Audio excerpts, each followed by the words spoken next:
Hello, everybody, and welcome to episode 88 of the Showbound podcast. I'm your host, Michael Raskin, here again, as always, with Ethan Cardwell. Cards, how's it going, bud? It's going great, and hopefully we can get through this episode with a lot better Wi-Fi. So fingers are crossed and toes are crossed and everything's crossed, and let's just hope and pray we can do it. Yeah, we pieced it together well last. Did you listen to the last episode? I don't know. Do you listen to the episodes or no? Yeah, I do. Like I listen to it once over. Like I'm not gonna listen to it like a bunch over, but yeah, I like to listen to it once over.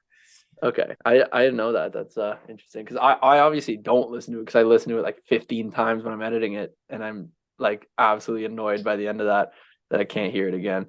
But yeah. Yeah, it depends on the week. Like I just like to like listen to it over and kind of like listen to like I don't really listen to our part. I kind of just listen to the interview, hear more like what the other like what our guest is saying typically. But like even if like the reason I listened to last week's episode was because of like how we pieced it together. I want to see how it came out, and it came out pretty well.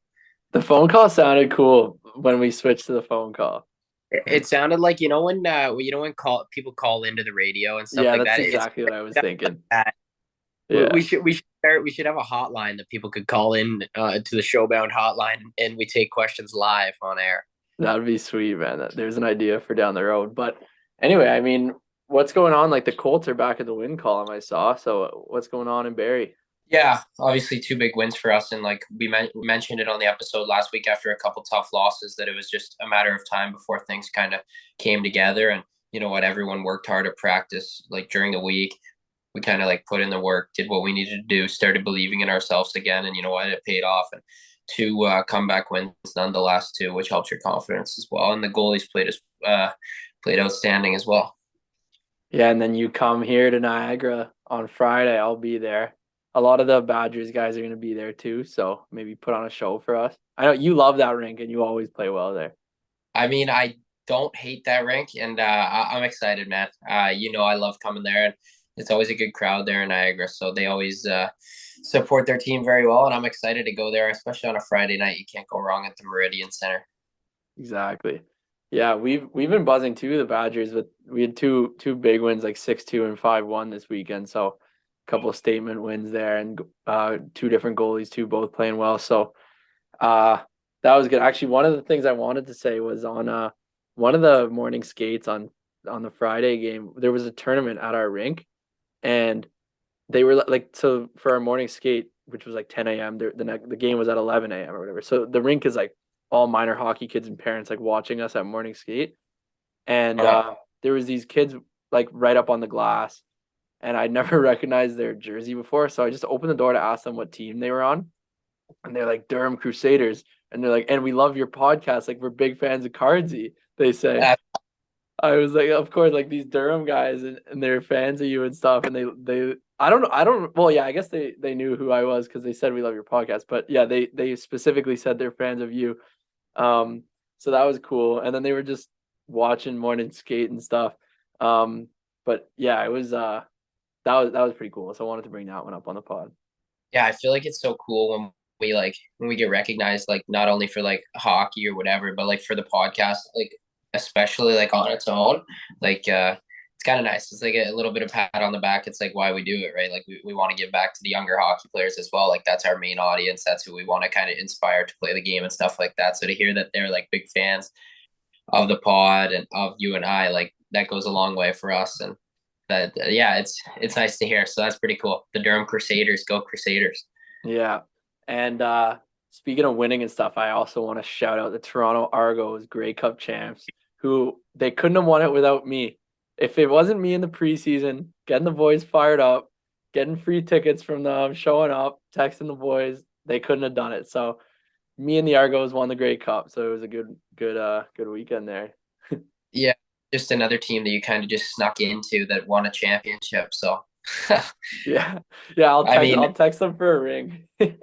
yeah, you need to get your ring, and maybe like we were talking about too, like potentially getting on a one of like a pretty good relationship with a few of the guys now. So potentially get one of them on for I don't know, even like a full episode. It'd be cool to kind of hear like a different sport as well. It doesn't need to be Showbound NHL, like Showbound like road to the NFL, CFL, whatever it may be. That'd be pretty cool as well. So Yeah, I think I got that in the works. We got a 3-time Grey Cup champion and brief NFL player that is likely coming on shortly. So we'll something to look forward to. And also speaking of guests, we should mention our guest this week. You want to intro our guest this week? Yeah, I mean, we got Declan Carlisle on a Tampa Bay Lightning prospect who's playing in the Syracuse Crunch in the AHL right now with our good buddy Jack Thompson, who kind of set this one up. They're living together right now, and we'll get into that later on. But a former Wellington Duke, where I played with Deck for a brief period of time, and I always get credit because it's funny. So it says on my online that I'm Yeah, a I saw this. OJHL champion. So it's funny enough, he's an actual champion. I was a call up. I played like 5, 6, 7 games or something like that. But Were you there when they won? I was not there when they won. Okay. So I mean, I can't call myself a champion, but he can. So he's won the OJHL. Then I think he went on to the USHL. Then Merrimack played there, and then undrafted to the NHL and signed an NHL contract, I believe. So that's it's a different route, one that we probably really haven't heard about yet. So I'm excited to get this one out to you guys, and he's a great dude. So looking forward to it. Yeah, that should be a good one. And I'm just thinking the Wellington thing. Yeah, because I saw it was only recently too that it changed. Like your elite prospect had put that in there. I don't think it was in there before, but it was pretty funny. And there's a couple Badgers on that Wellington team that are on our team now. Like Really? I don't know if you would know them because a lot of them joined for that like final like playoff run. Like Frankie Pucci, you know Yeah, him? yeah, but like Deck will know him for sure. Yeah, we got like Pucci, Mitch Mendonca.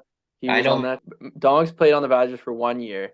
So like there's some Wellington connections here with Carlisle and Brock Wellington connection there. But anyway, we got a little holiday message from Manscaped before we flip it to the interview. So I just want to say that it's never too early to play holiday music, and it's never too early to start thinking about gifts. Whether it's for a friend or for the friends in your pants, you can make this a season to be jolly with Manscaped. I haven't read this yet, by the way. This is a live reaction. Do your little drummer boy a favor and use the Lawnmower 4.0 to avoid another silent night in the bedroom. Then add in Manscaped's top of the line shower products to have the people thinking, all I want for Christmas is you. Santa cares about his sack, and so should you. Look nice when you get naughty by going to manscaped.com and use code SHOWBOUND for free shipping and 20% off. The Manscaped Platinum Package 4.0 is the one-stop shop for the man who deserves it all. It has everything needed to help you deck the halls from face to balls just in time for mistletoe season. Come on. The Platinum Package has each product from the best-selling Performance Package plus Ultra Premium Body Wash, Ultra Premium 2-in-1 Shampoo and Conditioner, Ultra Premium Deodorant, and it's the best way to smell fresh from your Santa hat to your candy cane. The Lawnmower 4.0 body trimmer and the Weed Whacker nose and ear hair trimmer feature proprietary advanced skin-safe technology to protect your delicate presence. Plus, both are waterproof, so there's no issue cleaning the snow out of your driveway. There's also a 4000K LED light on it so you can light the way like Rudolph. Now that you've groomed Candy Cane, it's time. Yeah, now that you've groomed Candy Cane, it's time to make sure you don't smell like a reindeer with the Platinum Package's shower products. All of Manscaped's shower gear is sulfate-free, vegan, and made to have your skin feeling hydrated and smelling fresh. But smelling good doesn't stop at the shower. The Crop Preserver Ball Deodorant and Crop Reviver Ball Toner can solve stank problems all day long. Once they touch your sack, you'll never go back. The Platinum Package 4.0 sitting under the tree is guaranteed to put anyone in the holiday spirit. And for the perfect stocking stuffer, add in the brand new Body Buffer, an incredible body scrubber, that makes exfoliating easy and a lot cleaner than that old loofah. Get 20% off and free shipping with the code SHOWBOUND at manscaped.com. That's 20% off with free shipping at manscaped.com and use code SHOWBOUND. Manscaped, get your jingle balls ready for the holidays. What's funny before we send it to the interview, like, oh, like it's someone's job. Someone's getting paid to write this stuff. Like they just probably sit there and they're just like rhyming like sack and back or whatever I just read. And Dude, that what a job that is. yeah, man. Like I feel like that person gets their own room, and it's like there's a mini fridge in there, and they can have as many beers as they want, so they can start like creative and just start saying whatever they want. And then they say something like absolutely outrageous, and Manscaped's like, yeah, boom, that is the one we want. That is our sell it. That's going to sell our product this time around. But if you don't already have a Manscaped, Now's the uh, perfect time to get one. Holidays, oh 20% yeah, off free shipping. Showbound yeah, promo code. go buy one for one of your loved ones, boyfriends, fathers, And get someone to whatever it buy may. one for you. But say that's what you Yeah, want for Christmas or Hanukkah or put anything it on the else. wish list. And Yeah. actually, do you like? Can we quickly talk about the fact that Eric Carlson was second in points? I know we keep like bringing him up, but we're about to have like an offensive defenseman on the pod, so I want to talk about that quickly and the fact that McDavid is like absurd at hockey. Yeah, well, which one you want to go first? You kind of said both, but I mean, we could say Eric Carlson, like, yeah, I don't know. There's like rumblings that he's gonna get dealt now, though. Like, have you heard this? Yeah, I've been hearing a bunch about that and stuff, and I know he has like a good relationship with Greer through like what I've heard in the media and stuff like that, his interviews. But like I was sitting here like talking to my billets about it the other night, and I'm like literally a month and a half ago, 2 months ago, I was just chilling with this guy, like, and he was just like he would talk to me like I was just like a regular guy and stuff. Like, and I didn't talk to him much, obviously, like here and there. Like he'd say hi if I see him in the showers or something like that. Like, hey, what's up? Like stuff like that. But it's just like that guy's like the second leading point scorer in the NHL. Not now, like Draisaitl passed him, but third in the NHL. Like all of the NHL, like one of the greatest defensemen ever, setting himself up for another Norris. Like it's absolutely like I was just like mind blown to think about that. You know? Yeah, maybe some of his good skill, talent, all that stuff will rub off on you in those showers too. Yeah, man. Actually, you know what I should have done? I should have said, "Hey, well, you got a few minutes, but we should like fire up the pod." Yeah, yeah, yeah. It'd be sweet to get a guy like him on, man. I haven't ever heard him do a podcast. I imagine he's probably like gonna big dog anyone. Like he doesn't need to do that stuff, right? Like I don't know if he's interested in that. Well, yeah, I don't think he really cares to do it. But he like if you watch his interviews and stuff, he always gives a pretty funny interview. So, but Yeah. and then on another, um, McDavid is the most dominant athlete in sports right now. Yeah, I mean, I've seen a lot of debate about this online, right? He's just by far so much better than like the second best player, and no one's like Well, that in any other sport. who's the second best player? Like, who are we gonna give it to Draisaitl? Like, or are we? Mm, Or, I and actually, I think Makar is the second best player in the NHL. Carr's under the radar this year because of Carlson. Yeah. Carr's on pace for like 90 something points, and he's going unnoticed right now. Like I haven't heard about him in the Well, media too. here's the thing, like everyone know like if you ask anyone who's the number one in the NHL, they'll all say McDavid. If you ask anyone who's number two, they'll all have different answers. Like there's no Yeah, clear number two, but he's such a clear number one above everyone else, like above anybody else. And in any other sport, like in basketball, you could say like LeBron over. I don't Gian, even know who would be second best, but Giannis, Curry. Like there's so many that you can make an argument for one. Even if you look at any other yeah, sport, like and then but then even like LeBron isn't like yeah, like how much better is he than Curry in his prime type of thing. Like it's like, right, but McDavid is on and like better than anyone else. He needs his like own league to play by like himself. I'm sitting here after my game and I'm just chilling, and it's like midnight or something, and he goes to overtime. First off, he sets Hyman up. It was absolutely ridiculous. And then he gets the puck in overtime. He first off, he stays on forever, like because he doesn't get tired. So this guy's on there for like a minute already, and then he winds up the puck, slips it through Petrangelo's stick. Not a slouch of a defenseman at all. One of the best defensemen in the world, may I argue. Then wheels around everyone, cuts in and chip shots a legit NHL goaltender. And Hey, actually, which NHL goaltender was it? it was not it was not LT. What I thought it was. No, no, it was Aiden Hill playing that Oh, night. are you okay? Okay, yeah, LT wouldn't be giving that up. I thought so. Yeah, when you said Aiden Hill, I was like, oh, but I thought in the clip it was LT. But yeah, then of course he scored.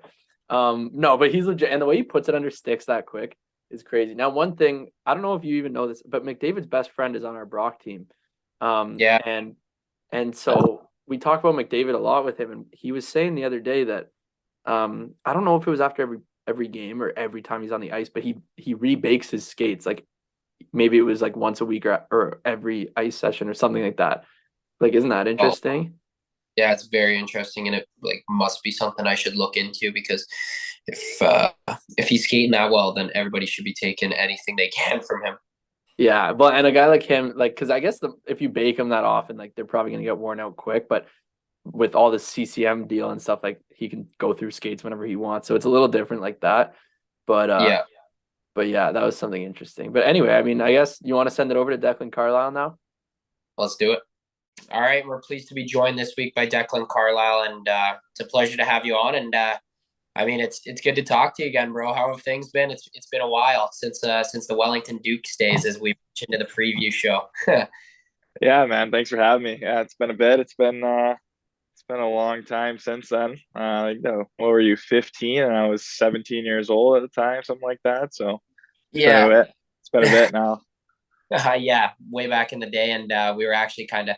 We'll get into the OJ and everything like that in a little bit, but obviously, good times and a good team there that you guys had. But we want to quickly just touch on first year, like full year of pro. How's the start of the year been going? It's been good. It's kind of been a grind so far, like a lot more than I expected. I mean, I was a college guy. I don't know how it is major junior, but like I get to the rink at 8 a.m. and now I'm not getting home until like 2 or 3 in the afternoon and just being at the rink all day. So that's been a little bit of an adjustment, but other than that, it's been fun. It's been good so far. So Yeah, I mean, it'll probably be a bit of a change of pace. Like, what do you guys play? 40 games in NCAA?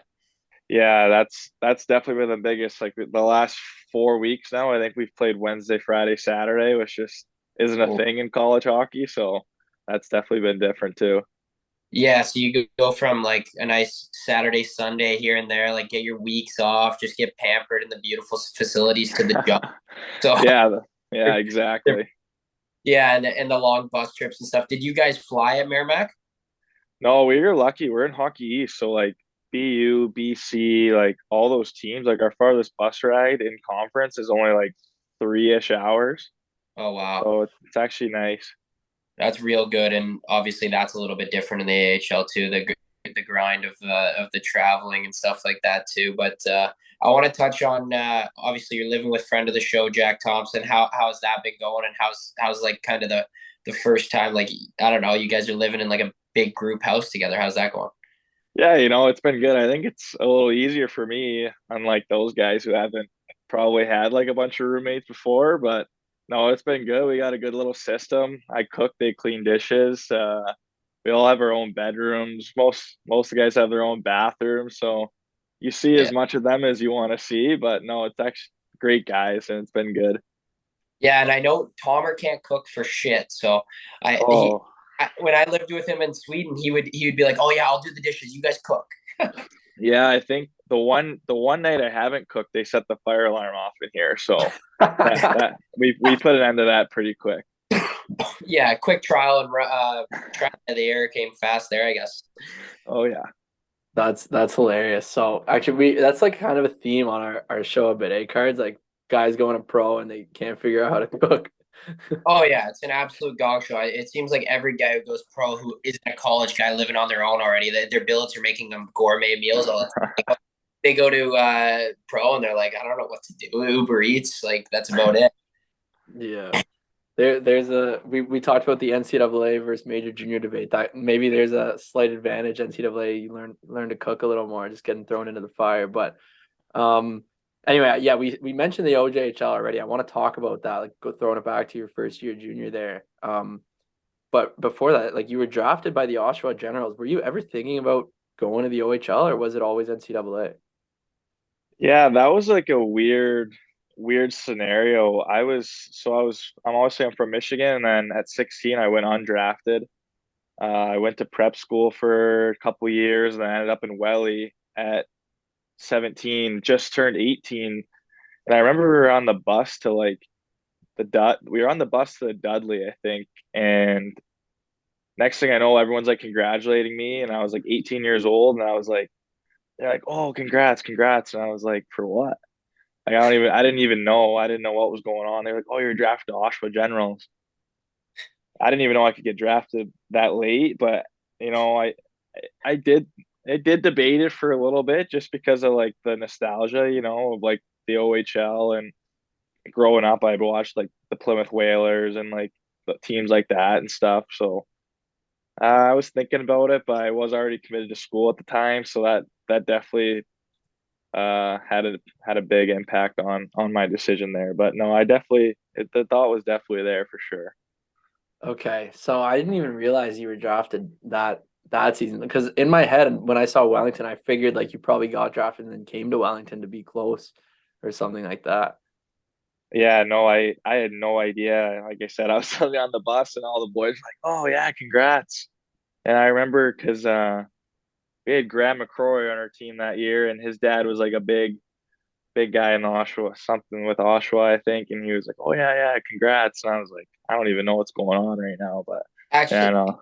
that was my draft. So you're a 2000, and Yeah, I'm obviously, and I remember that because like I was like celebrating and stuff like my draft day, and then I'm like, what is this? Like I go, there's yeah, a, I in my head I'm thinking like, this is where like if you're older you go in the midget draft, but then you weren't playing midget, so you weren't eligible. I was like, this is crazy. Like this is something you see in the NHL draft, not the OHL draft. But yeah. I had no idea what was going on. I didn't even know that was a thing that could happen. So. That's funny. So then what brought you to Wellington then coming from Michigan? So my dad's he was stationed in Trenton. He was in the Canadian Air Force for a bit, and he grew up in Caledon. And then Zach Ewens, like his dad and my dad are best friends. They're my godparents, and he's like big in the Wellington organization, and just gave me a call and said they needed a D man, and I was at school, but I don't know, I didn't really want to go back to prep school at the time, so I ended up just making the move up there, and I got to live with them, who they're like family to me anyway, so it kind of just made sense. Okay. And I know, yeah, like Zach Ewens and you and him have been together for a while, like playing on Merrimack together too, right? Oh yeah, we've been together for too long now, so it's Yeah. nice to get away from him for a little bit. And he's in the AHL now too, right? Where is he? Charlotte? Yeah, he's in Charlotte. Okay, look at me. I'm prepared. But so I mean, yeah, you won the championship that year in the OJ. Something we talk about winning a lot on here, especially for the listeners who know I won the championship last year in junior B for Nice. for 2 months as a video coach. Then and joined the team. don't let them tell you won anything. Anyway, I won the Sutherland Cup, so I know what it takes to win. But tell us about that season and winning, like, and you get a chance to play for the national championship too. So, like, can you talk about that? Yeah, no, that was definitely probably the most fun I've ever had playing hockey was that year. Like I don't I don't even I don't we were good, but I didn't even realize how good we were until playoffs hit, and then that was like a whole different level, especially with like the 7 game series. I think we went to game 7, round 1, then went down 3-1 in round 2 and came all the way back and won in game 7. Uh and then obviously ended up making our run, and then we won at home in overtime in game 6, which was probably one of the coolest things ever. So that whole season was just kind of like a blur. It all like happened so fast once playoffs hit, but I think it was like the most fun I've ever had playing hockey. And like obviously the guys were great. Like the coaching staff was great. Like it got me my college commitment that year, and like I developed so much as a player. And no, it was awesome. And Welly is like got to be like the number one spot to play in the OJ as well. Like there's no Yeah. like anywhere else. No, I would think so. I mean, like the town's great, like the rink is great, like the staff they bring in every year. I don't know how they get them there, but they get them there, and they do a good job. So no, it's a great spot for sure. Yeah, I didn't even remember the fact that like, but it was game 7 against Pickering in the first round. Like, Yeah, in the wasn't it first like one, round. you guys were like the 1 seed too, and they like go Yeah, the 8 seed. Like that was crazy. I remember that. That was wild, actually. Holy. yeah. And then actually, so like the national championship game, who'd you guys play against? We played Chilliwack in the finals there. Chilliwack. We I don't even know. I don't even watch. It's on YouTube, and I've never watched the third period just because it was like I think we ended up going up 2-1 late in the second of that game, and playing well, and then middle of the third period they got 2 quick ones, and then we just couldn't battle back. But no, it was a tough game, tough one to swallow, but really cool to look back on now. Yeah, That was in Chilliwack, right? Or somewhere out there? Yeah, they were the host team. Oh yeah. Okay. that's that's crazy. But anyway, on to brighter days after that loss. You go to Merrimack. After actually you made a pit stop in the USHL. So the next year after following that, like you had your commitment. Where'd you play in the USHL that year? I started in Lincoln, and then I got traded at the deadline to Muskegon. So Okay, and so what and this is always a thing that like people talk about, like they don't want to go to school because they don't want to have to wait in the OJ or like the USHL for 2 years. So how did you find the jump from OJ hockey to the USHL? it was definitely different. It was a lot faster, but like in general, just because like the USHL, there are already guys drafted in the NHL that their colleges don't have room for them to come in yet, so they have to play another year of juniors or another 2 years of juniors. So like, and then obviously like they end up having a ton of draft picks every year, and the NTDPs in that league. So like, and then Muskegon, where they're like an hour ride, so we play them all the time. That was Hughes's draft year, and they were sick, so it was definitely like different. It was way faster, way stronger, and like the travel was just a it was brutal travel. But Yeah, but you guys got the sleeper buses and everything like that in that league, though, eh? some teams do. I got lucky. Like in Lincoln, we had sleepers. They weren't like great sleepers. They were like benches that turned into beds. They weren't like. Oh, But then in Muskegon, we got treated like kings. There it was like three bed bunks, like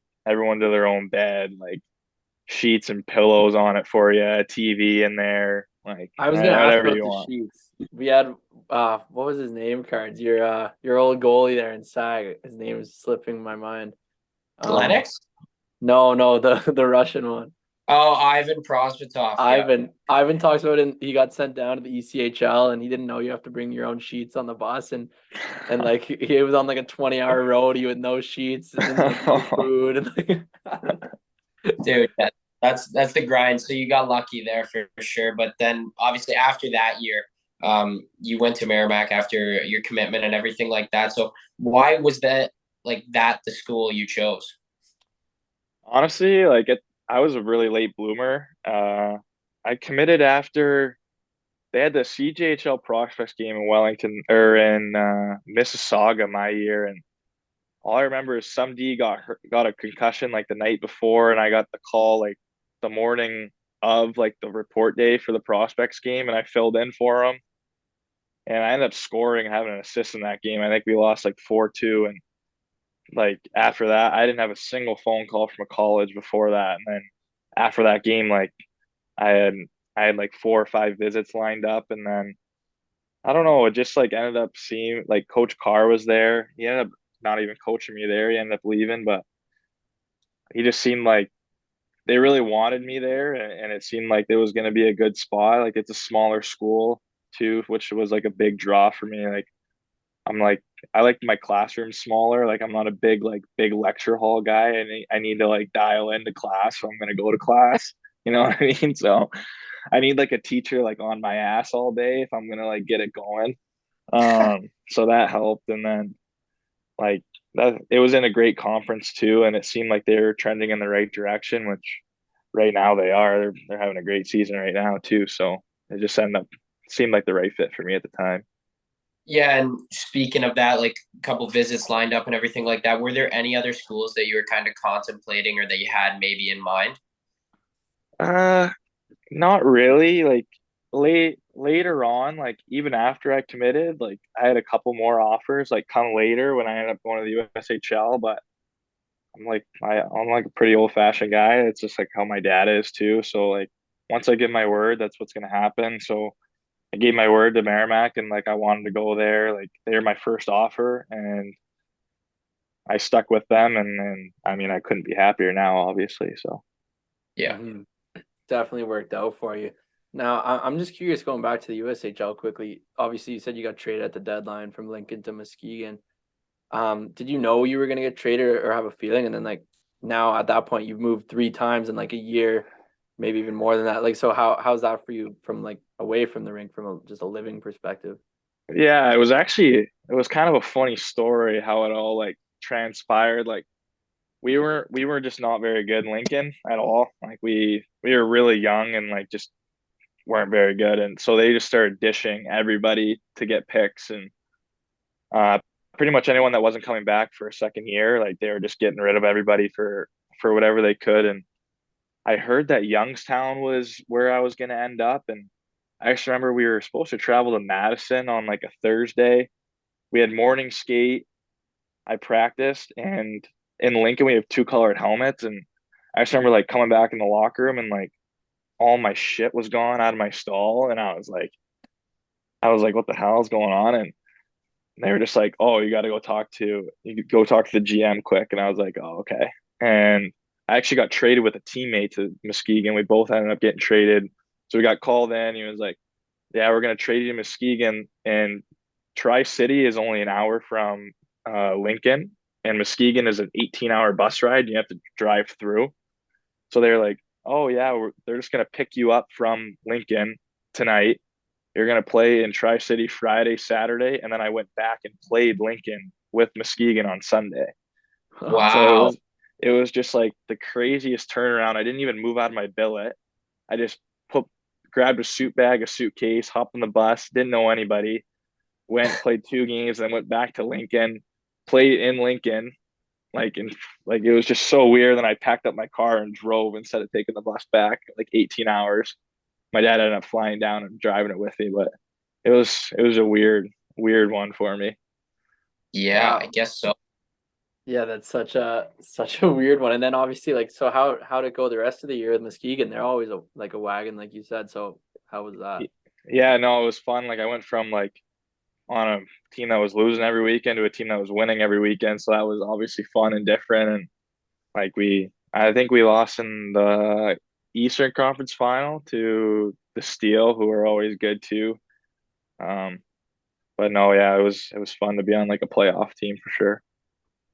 Yeah. Well, especially like coming from Welly the year before, you're probably going into Lincoln. You're like, oh my God, like winning is so easy. And then you like every night. That's probably pretty brutal. But I want to know how that game go when you went back, like the day after playing Lincoln. Oh man, it wasn't great. I was gassed. I was tired. I just played two nights, and I was definitely trying to show off a little bit too much on that Sunday, I think, and trying to play a little too not my game. So it wasn't great. I got I got a nice scolding from a new coach that game, so that was nice. But other than that, it was smooth sailing.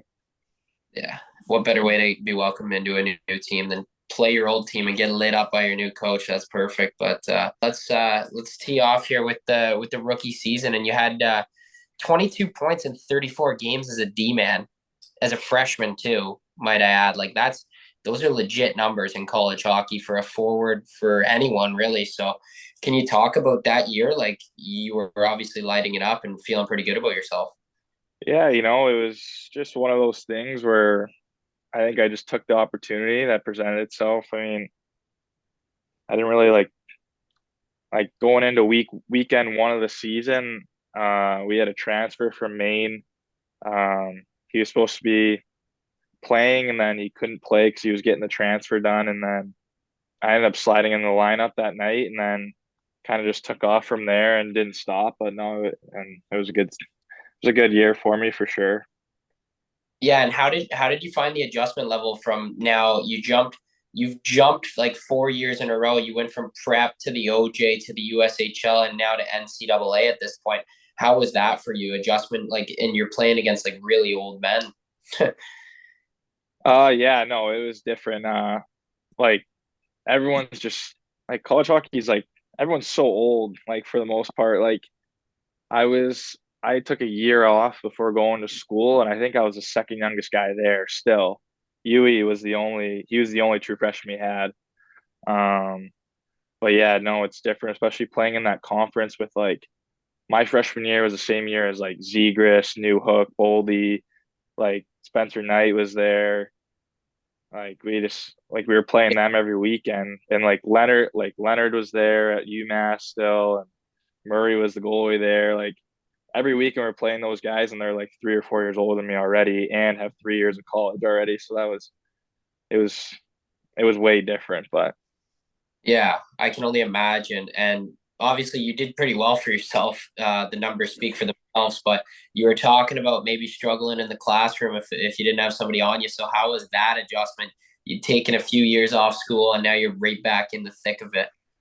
yeah, it was different. It's nice that a lot of teachers like do the attendance policy there, so like you can't not go without like it screwing your grades. So that helped a lot too. And then I mean, I was a business major. I wasn't like a crazy hard major, which also helped too. I think like not taking like kinesiology or something tough or engineering like some of the other guys. So that that uh that helped too for sure.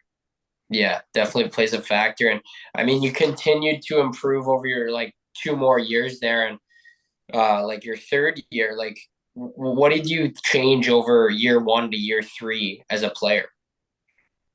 Uh I think just like confidence really like I had knee surgery going into that year actually. I was kind of nervous. I had it in April and I didn't know if I was going to play like the first month of the year or not. And I just rehabbed hard all summer and ended up being able to play, but I think it was just really confidence and it was different. We had a couple more like freshman D that year, like last year. So I had to play with a guy named Mike Brown who being one of my really good friends now, and he's playing really well there too. So, but I think the biggest difference was just the confidence, and obviously the team got better too. We had a lot of experience my junior year, which helped, and we ended up going to the playoffs and winning a few games in the playoffs. So it ended up being a good year.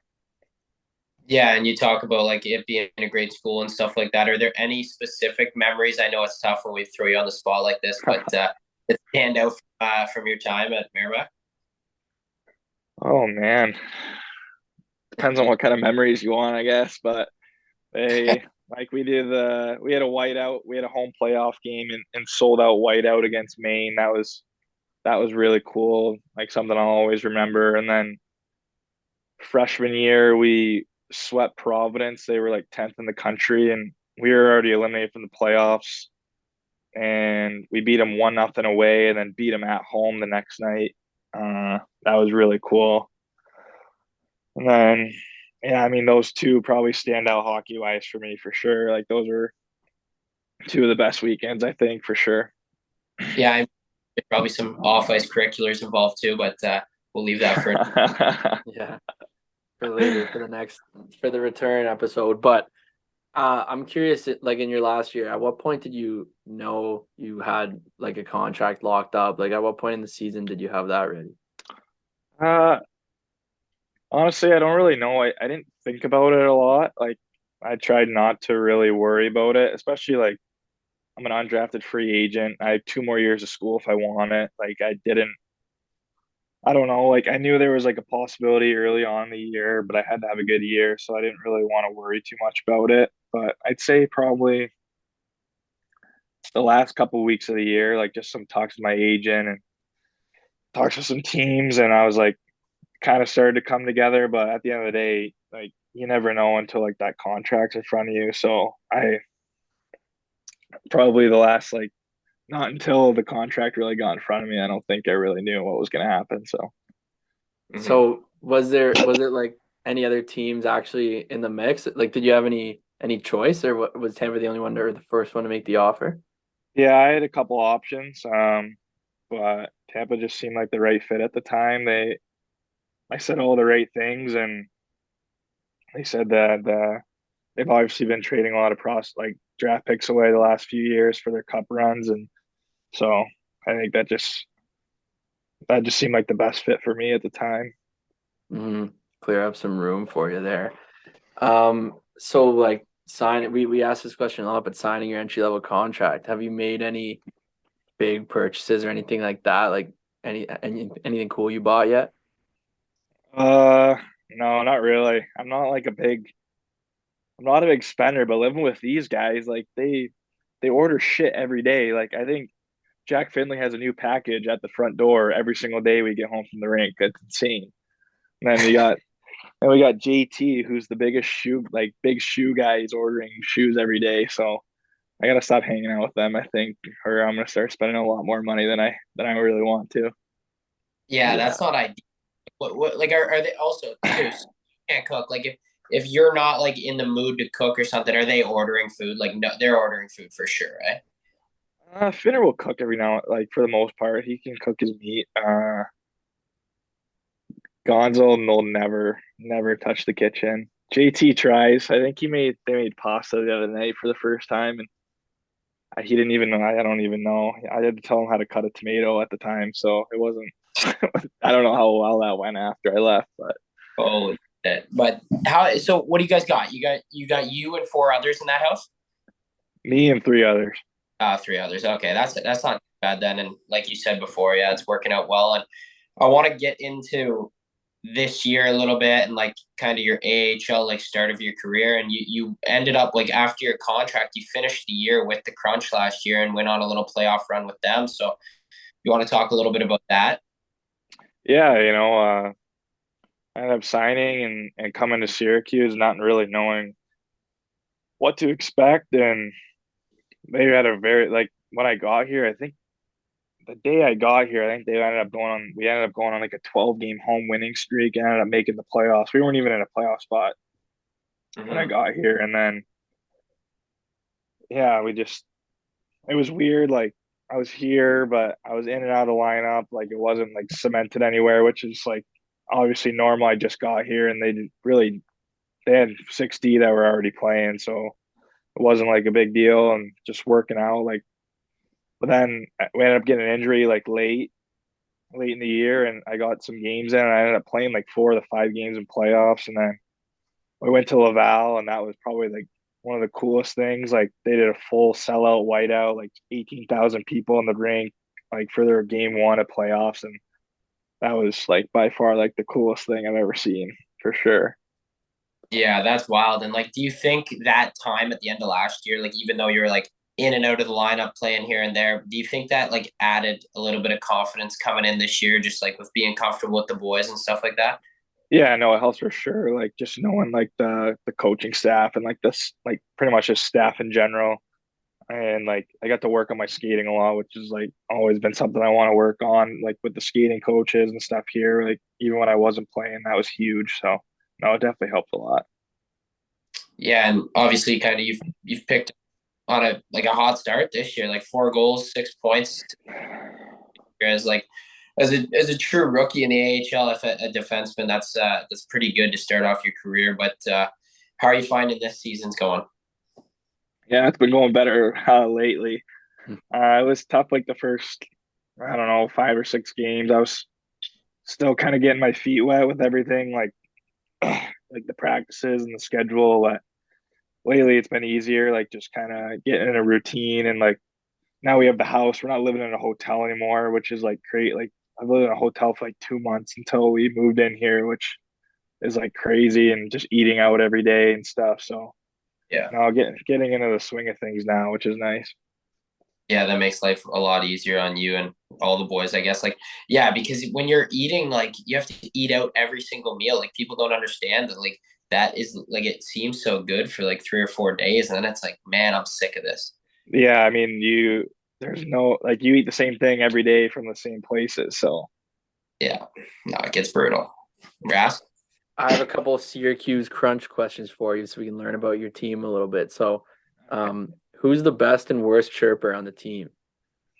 uh best I'd probably say Daniel Walcott just because he never like stops talking. Like I wouldn't even say they're great chirps. He just doesn't stop. And then worst, oh man, that's tough. I'll just throw JT in there just because he's a coward and won't do anything about it, but that's about it. Okay. Um, who's the DJ in the room? Walcott, Daniel Walcott, Wally. Okay. Who's the funniest guy on the team? I'm gonna say Wally again. He's gonna be a lot of these. He's been here for a bit, so he's Okay. got some veteran status here.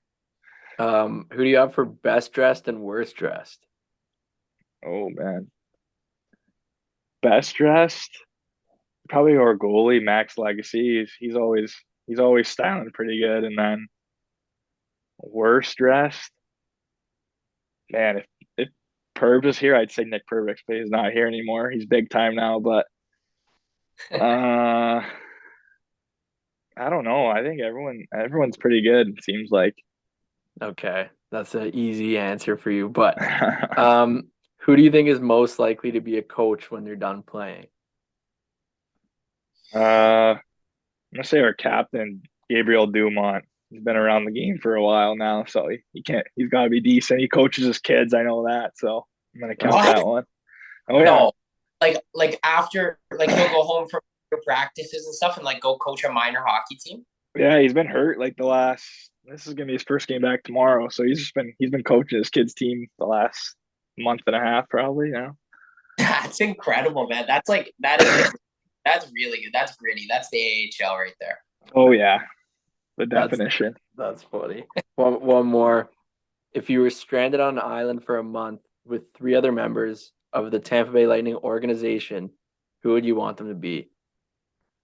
Oh wow, man, that's tough. Yeah. I'm going to be a great guy and I'm just going to take my roommates. I'll take Yeah. Finner, JT, and Gonzo. I'll take them. They're good I guys. I was wondering if you were gonna do it, but you're a nice enough guy to do it too for the team. I'm sure that's not the correct answer for logistics and stuff, but we'll take it today. But Yeah, then you're gonna be cooking on the island the whole time. yeah, That's exactly. true.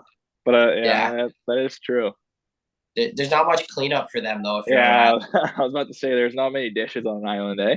No, Yeah. exactly. But let's roll into the this or that section. I'll give you two options. You choose the best one that suits you. So shoot first or pass first. I'm going to say pass first. With 4 goals and 2 apples, he says pass first. Isn't that crazy? Black or white tape? I'm white right now, but I switch all the time. Okay. So I'll stay white. Cardio or weights? Oh, anything but cardio. Weights. Yeah. Pizza or wings? Pizza. Candy or chocolate? Chocolate. 100%. Ice cream or milkshakes? Milkshake. Nice. Xbox or PlayStation? Xbox. All right. Good Raph? answer. Good answer. Yeah, fan questions. We got a couple for you. First one, what stick do you use and what specs? Oh man, I'm the wrong guy to ask about that. I don't care enough to know what it's on there. I think it's a tax with 85 flex. Honestly, I don't even know what curve I use, if I'm being completely honest. Okay. That's I was I was given it last year when I got here, and we were a Bauer school in the AHL CCM, so I didn't have sticks. They just gave it to me. It was Cole Kepke's curve. I don't know what he uses, so I All just right. I There just you stuck go. with it. Okay. What's your favorite part about living in Syracuse? Oh, I mean, it's like right next to the college, which is nice. Like it's kind of like somewhat familiar and like going out on the weekends and stuff. Like especially like we have a younger team this year. Like everyone when we go out, like everyone's around our age, so like that's nice. Yeah, that makes a big difference. College feel. Did you ever expect to be drafted to the NHL, and how did you handle not being drafted? Yeah, I mean, I definitely thought so. I think everyone at the end of the day hopes that that'll happen one day, and especially my third year of eligibility after my freshman year of college, I thought, yeah, maybe it's my time, but it ended up not being. And everyone told me that it was going to be better off not being, just because I'm a late bloomer as a player as it is, and I didn't take it super hard, but I was definitely bummed. Like I obviously wanted to get drafted. That's a cool thing to say that you're drafting in the NHL, but ended up working out. So Yeah, it's cooler to say that you're signed in the NHL, so you can Yeah. go with that one. yeah. Do you have any funny stories about things past coaches have done? Um That's on the spot, but I don't know if you have one off the top. yeah. I'm trying to think. None that I can really think of that is just like crazy or absurd, but just some good ass rippings every now and then. But I think that's just a given. So Okay. Yeah, it's part of the game now. Yeah, that's all we got for fan questions. Cards, I'll flip it to you if you want to wrap it up. Yeah, I mean, just obviously we kind of put you on the spot yesterday asking you to come on, but it's been a pleasure having you on and kind of hearing it. And we were excited too, because like you've been on a different career path than like a lot of guys that we may have on here. And like you said, late bloomer. So awesome to hear your story. The fans are gonna love it. So thank you from us for taking the time today and best of luck the rest of the season, dude. yeah, thanks guys. I appreciate you having me on. All right, I want to thank Deck for that. Good interview. Cool to have the story of a late bloomer college guy, like because that's kind of the people I'm around right now with the Badgers too. Like we have a lot of really talented guys that, they played in the OHL or whatever, didn't get drafted, come here and they're figuring it out now and AHL contracts on the horizon, stuff to think about like that. And their careers aren't over, as we know with Logan Thompson and other guys. So um I felt good for him, like to hear a story like that, and that the dream's not over just because you don't get drafted or anything like that. And similar with you, who didn't get drafted first year, obviously you did the second year round, but it's always cool get to hear stories like that. So maybe it's there's still time for me, Yeah, exactly. If you keep training hard over the next few years, eating right, getting sleep, hydration, working out hard, because I know you already are in the gym, but like even pushing it to another level, it would really excel your game, and I think you'll get some looks in the Federal Hockey League. Yeah, well, I already did at one point have a contract there. Now I'm on the Coach Chippy workout plan, which is bench press and bicep curls every day. So I think that might help me maybe help me win some corner battles. Yeah, exactly. You got to get your corner weight up too if you want to start producing in the Federal Hockey League over the next few years. And actually, man, that would be so fun. Like I saw, you should do that. Just like document it for the pod. You should like go take up that offer and like go on like a PTO or something, like whatever it's called in the Fed, and go play for like 2 weeks in the Fed and like vlog it all and like get all the footage and like track your progress. That would be hilarious. See, I'd do it if I would lose money going there if I like took time off working here to like make whatever Yeah. money you make there. Like it would be like negative money for me. Yeah. If It was great content for the pod. for the content, maybe if we can get a sponsor that would replace the money that I'm losing, then we can make it worth it. Yeah, that's true. I guess you're a full-time working man, so we can't really take you away from that. But I maybe have some buddies like that I played with in the GMHL that are in the Fed now, and I'm just thinking about that like that like I just remember how they were when I played with them, and I was like, they're still playing. But hey, there's people, there's good players in the Fed. Don't get me wrong, but it's not a top tier league. We know that. So if you're playing the Fed and listening to this podcast, we still love you, of course. yeah, we love anyone who plays the game. You work hard, you play the game, and you wear your heart on your sleeves, right? That's what we love about the game of hockey and the boys in general. So and the girls, for all the girls who play the game as well. But I want to get into a little bit of soccer, something that I don't think has ever been discussed on this podcast, and a sport that I'm not really a big fan of, and I don't think you are either. Not really. I mean, I cheer for Canada and I'm happy that they're in the World Cup. I watched the women's soccer team in the Olympics win gold. So like I always cheer for Canada. I cheer for TFC, although I don't watch them. So, but I wouldn't call myself a fan. I'm pretty underinformed. Although I know we're talking World Cup, but I saw Cristiano Ronaldo is leaving Manchester United. So that's some big soccer news there. Yeah, would you look at that? The guy who said he knew nothing about the World Cup before the show is pulling out stats on Ronaldo and stuff. But yeah, I saw that it was like a mutual thing, and they're like deciding to part ways. Obviously, he wasn't playing much and on the bench and stuff like that. So let's how about this? We'll talk a little bit World Cup. Let's make some predictions for the World Cup, and then we'll get into the real football, which is American football, and we'll discuss last week a little bit in the NFL. But who do you like? Obviously, actually, I don't know if you know, but Argentina, Messi's team, lost today to Saudi Arabia, like in a huge upset, like Oh, one of the biggest. yeah. So I heard about this because Messi is making more than the entire team and like their staff combined. So it was like some crazy upset. I heard about that one, which is absolutely nuts. But good for Saudi Arabia. One thing actually, not on the field, but in the stands, all this that they can't drink beer there. Yeah. I mean, that's like as the fans, I heard the fans are pretty pissed about that. Like they were chanting that they want beer and stuff. I know it's the rules of the country and all that, but is it not like 100+ degrees or something like that in there too? Yeah, like I mean that's why they couldn't have it in the summer, I'm pretty sure. Like it was too hot. But like, man, like I feel like that's like the staple of like any sporting event is like fans having beers in the crowd.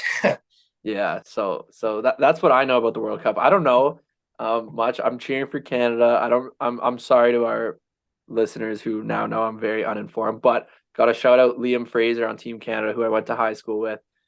Pretty nasty. And Alfonso Davies, who's newly single, so he's playing with a purpose. Yeah, he's looking for something. But no, like Canada starts off the tournament today or tomorrow, sorry, when this podcast comes out. So let's make a quick prediction on Canada's game and score in game one. They play Belgium. They're big underdogs.